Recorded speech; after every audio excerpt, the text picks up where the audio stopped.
Ang Isdang Prinsipe. Nung unang panahon, mayroong mag-asawang hari at reyna na may 2 anak. Ang panganay sa kanila ay hindi matangkad at hindi rin kagwapuhan na mayroong isang mata na nasa gitna ng kanyang noo. Samantalang ang bunso naman nila ay matangkad at makisig at may tindig na malaprinsipe.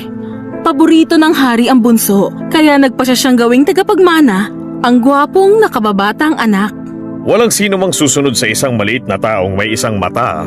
Nagalit ang panganay na si Disa nang marinig niya ang sinabi ng ama. Akin lang ang kahariang ito. Kung hindi, dapat itong hatiin. Determinado naman si Matni, isang salamangkera at asawa ni Disa na makuha ang buong kaharian para sa asawa niya. Nagpahanda siya ng salo-salo at inimbitahan ang kapatid ng asawa niya. Sinabi niya sa asawa